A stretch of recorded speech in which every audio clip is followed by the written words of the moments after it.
Assalamualaikum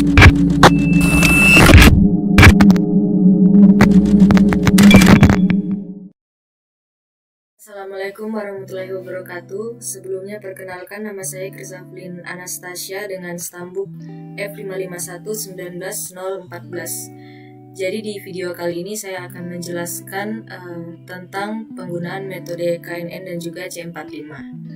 Jadi langsung saja, di sini saya sudah memiliki data testing dan juga data training.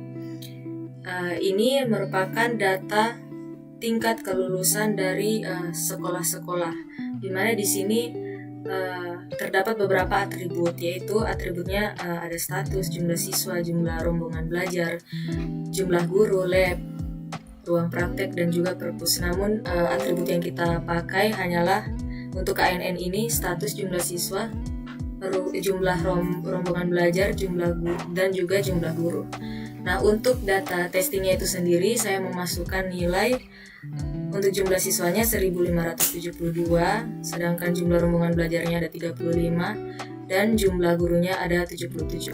Dengan data training sebagai berikut, bisa dilihat.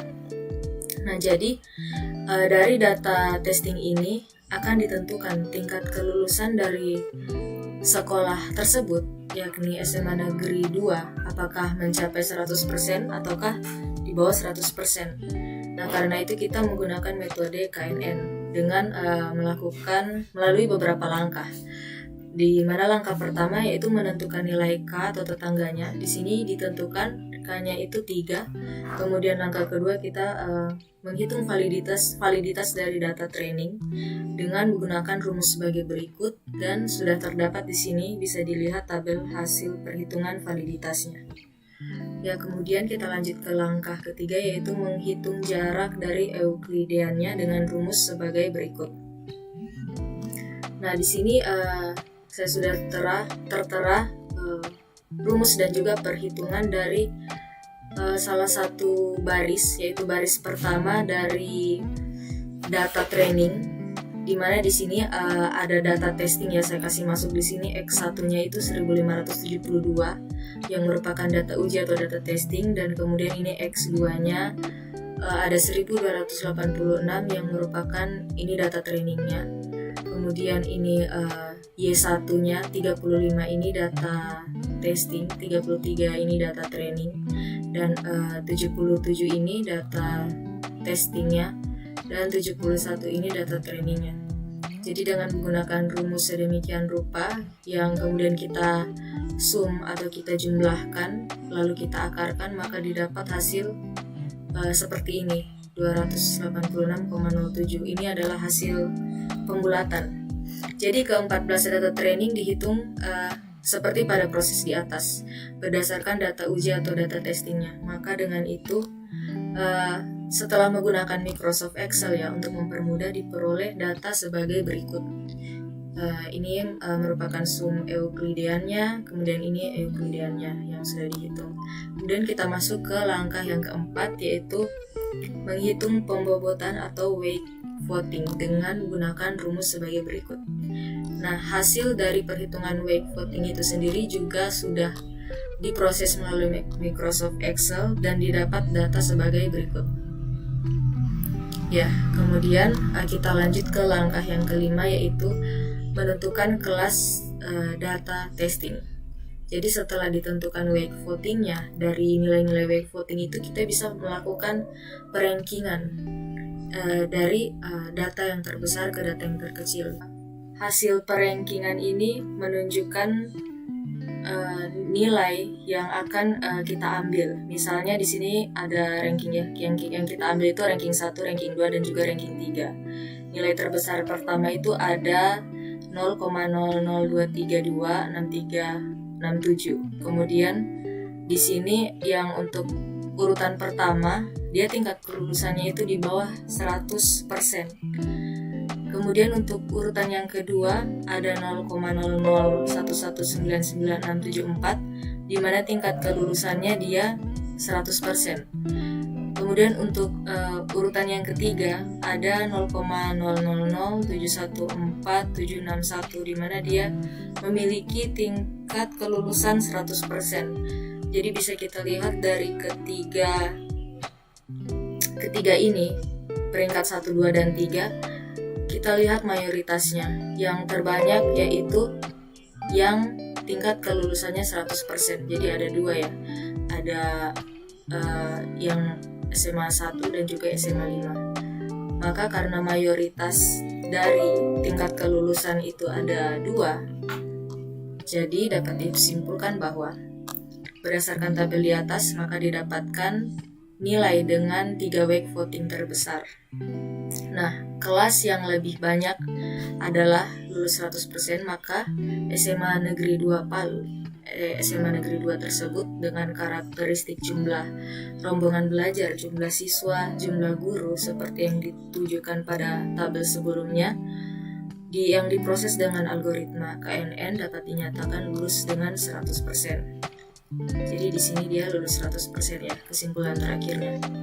Nah, itu adalah untuk metode KNN. Selanjutnya untuk yang metode C45, di sini kurang lebih sama.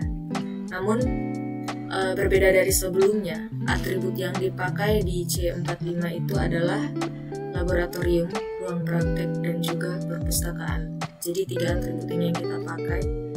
Di sini kita juga memiliki data testing dan juga data training. Dimana di sini data testingnya ada 3 di sini ya, G yang berarti laboratorium gabungan, G gabung. Kemudian ruang praktek untuk A berarti adalah ada, ruang prakteknya ada. Kemudian untuk perpustakaan di sini MS berarti memenuhi syarat. Nah, jadi di sini bisa kita lihat terdapat beberapa inisial. Untuk G itu sendiri gabung, untuk inisial L itu untuk lengkap, MS itu untuk memenuhi syarat, kemudian untuk TA itu tidak ada, kemudian untuk TMS itu tidak memenuhi syarat. Jadi itu tadi arti dari inisial-inisial tersebut. Sama dengan KNN sebelumnya, di sini berdasarkan ada tidaknya memenuhi syarat atau tidaknya lab, ruang praktek maupun perpus menentukan tingkat kelulusan dari suatu sekolah, apakah dia 100% atau di bawah 100%. Jadi dari tabel ini kita bisa melakukan beberapa proses untuk selanjutnya, yaitu dengan tabel perhitungan level 0, dan juga di sini menentukan jumlah kasusnya. Ada total 15 kasus ya, di atas di sini ada 15 SMA. Kemudian menentukan entropinya dan juga jumlah dari berapa laboratorium yang gabungan. Jadi G-nya ini bisa dihitung, misalnya yang gabung itu ada berapa, yang tidak ada berapa, yang lengkap ada berapa. Jadi di sini bisa dilihat totalnya. Jadi dari lab, dari status, ruang praktek, dan juga perpustakaan ini bisa dilihat detailnya. Kemudian proses selanjutnya adalah itu tabel perhitungan level 1. Yang selanjutnya ada tabel perhitungan level 1.2, dan kemudian ini mungkin yang terpenting kita bisa melihat di diagram pohon dari data testing yang kita masukkan di awal, yaitu untuk SMA BK Palu, untuk laboratoriumnya kita berikan G gabung, ruang prakteknya A, dan perpustakaannya memenuhi syarat.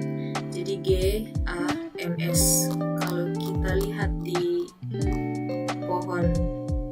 pohonnya ini, G, misal laboratoriumnya G ya, gabung, berarti dia mengarah ke sini. Nah, kalau dia sudah masuk ke sini akan ditentukan lagi. Tadi kita untuk perpustakaannya ada ya, ada. Berarti dia akan mengarah ke sini, ada. Nah, di ada ini terdapat 2 cabang. Apakah dia ke status atau ke perpustakaan? Jika misalnya dia memenuhi syarat, jadi tadi ada MS yang memenuhi syarat, maka dia akan dinyatakan lulus 100%. Jadi untuk itu berdasarkan rule SMA BK Palu dengan data testing lab G gabung, ruang praktek A ada, dan perpustakaan MS atau memenuhi syarat, maka SMA BK Palu dinyatakan lulus 100%. Jadi kurang lebih itulah tadi penjelasan dari metode KNN dan juga C45 dari data testing dan juga data training yang disediakan. Ya kurang lebihnya mohon dimaafkan. Sekian dan terima kasih.